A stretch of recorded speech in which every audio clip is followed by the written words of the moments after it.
Hi, I'm Debbie Harbeck, and I'm a certified life coach working with women in midlife and through the menopause transition. So each week, I'll be sharing the latest information, inspiration, and generate some momentum so you can move forward and feel more in control of your changing midlife body and your life. Let's go. Hi, and welcome back to the podcast. And today I want to talk about something that I've been seeing a lot in social media, which are cold plunges. And this is something that has become very popular lately. It's something that I've even been exposed to in the past couple of years. I did some Wim Hof training. You might have heard of him. He's that Dutch kind of Neanderthal looking guy who who talks about the benefits of cold. So I have gone into his world a little bit and have exposed myself to cold, which is something I never thought I would do because I have, for most of my life, tried to avoid cold, especially cold water. I know it's kind of weird because I live in a climate that can sometimes fall below minus 30 degrees Celsius. So that's about minus 22 degrees Fahrenheit for my American friends. Of course, I dress for it. But air and water is very different, as you know. So when it's 20 degrees outside, that can feel kind of pleasant. You can pretty much walk around in a t-shirt. Not me, of course, but most normal people could. But when water is 20 degrees Celsius, it is cold, and I would struggle swimming in a pool at that temperature. Now that cold plunges are popular, I've been wondering if they are really beneficial or is it just hype, especially for women in midlife like us. As I mentioned, I've avoided cold water most of my life, but in recent years, I have dared myself to get into that cold pool at the spa. I've taken some cold showers. I've stood outside in a t-shirt for 2 minutes in the winter. All of these things just to experience what cold can do for you. And the result for me is that overall, it actually did feel pretty good. In the moment, for sure, it boosts your clarity, it sharpens your mind. And when I step out of it, I feel this wonderful, exhilarating feeling and a relaxation that follows. And of course, my exposure is brief. Like in water, it's 30 seconds to a minute. And then I put myself back into the warmth. Like if I'm at a spa, I'll go back into the sauna or the hot tub. This is just my experience, but I want to know what the science says. And there is some science around cold water exposure, but most of it has been done with dun da da da men, of course. However, I have found some information on women, and what's really interesting to me, because I'm always colder than my partner, I always think there's a problem with me, but women and men don't experience cold in the same way. So women often feel colder at the same water temperatures. That is fascinating. And many studies have shown that women tend to reach the shivering threshold at warmer temperatures than men, meaning we start to feel and react to the cold sooner. And we often report more intense sensations of cold at the same water temperature. And there's no clear temperature that's been validated as most beneficial for women versus men. However, based on both scientific and expert commentary, there are some suggested protocols. So for men, a typical protocol is that the temperature be between 10 and 15 degrees Celsius. That's between 50 and 59 degrees Fahrenheit. And the duration should be about 2 to 5 minutes. That's for men. For women, on the other hand, the water should be warmer. So 12 to 16 degrees Celsius. That's 54 to 61 degrees F. That's what's commonly recommended for women, especially those who are new to plunging or have a high cold sensitivity. These warmer suggestions for women are not based on large clinical trials. They come from what is known about women being that they have a higher subjective cold sensitivity, they have earlier onset of shivering, and they have stronger vasoconstrictive responses, which means that our blood vessels constrict sooner than men as a reaction to cold water. if this is the data of what we could or should tolerate, why would we even expose ourselves to cold water? Like, what are the benefits? And I'm talking not just for everybody, I'm talking for us in midlife, women in midlife. So, the first potential benefit I've seen is around mood, anxiety, and menopause symptoms.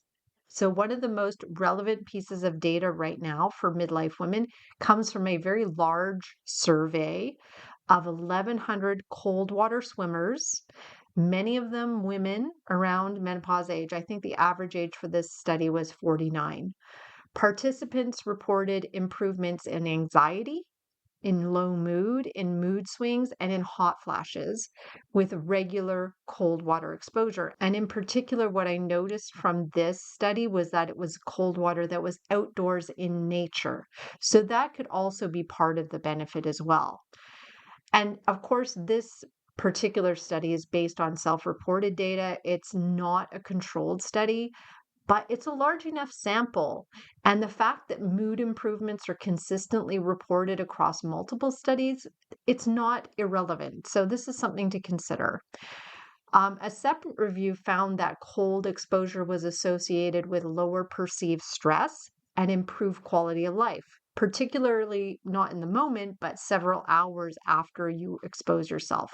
So, if you're experiencing an emotional roller coaster right now, this alone could make cold exposure interesting to you. The second benefit is potential stress resilience and positive effects on your nervous system. So, cold exposure activates your sympathetic nervous system. That's your fight or flight response. But then it requires you to regulate your breathing and calm yourself while you stay present in the cold water. So, this combination appears to improve your stress tolerance and your ability to regulate your emotions over time. And some studies show also improved heart rate variability. You might have heard of this, which is the variability of your heart rate over time after regular cold exposure, which is often used as a marker of nervous system resilience. So, in plain language, it means that you practice staying calm while uncomfortable in cold water, and that skill can actually transfer to your real life.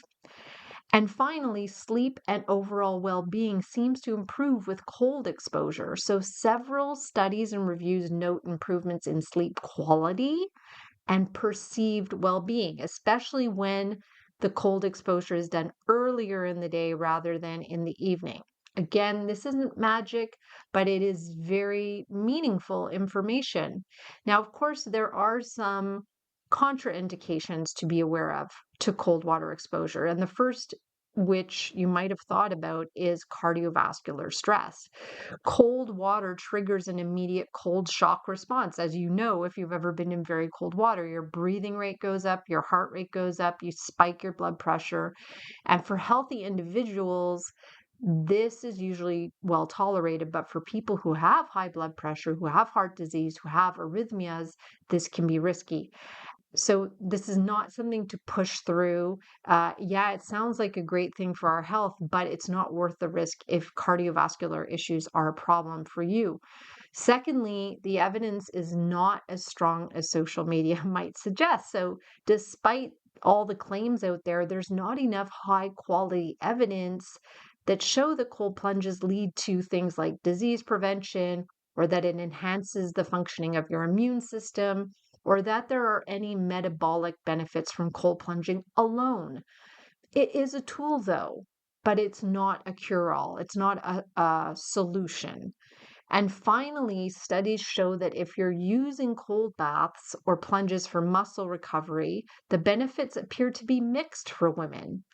So cold plunges, as you may have heard, can reduce soreness after intense exercise, but some studies, especially in women, have shown no clear advantage over other recovery methods like stretching or rest.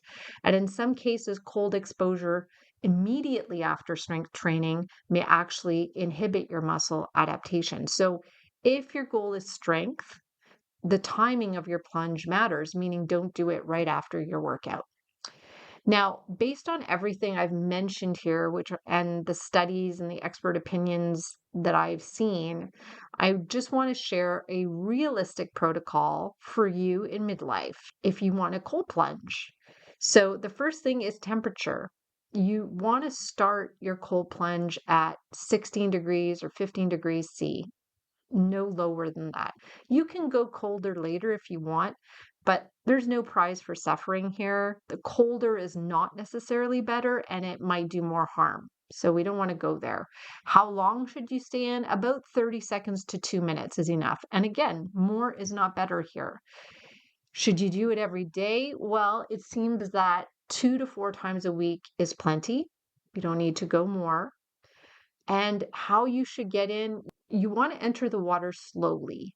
You want to avoid jumping. You want to avoid exerting yourself. You just want to go in calmly and focus on your breathing, slow nasal breathing, just to calm that stress response that is going to show up because you're going into cold water. That's just reality. And ideally, do this earlier in the day because it seems that later in the day or at night, these plunges can keep you awake. So, a lot of us have sleep issues, so keep your plunges early. And finally, don't cold plunge if you have issues with blood pressure or heart disease. Please check with your doctor or your medical practitioner because they are in the best place to advise you. So, should you take the plunge?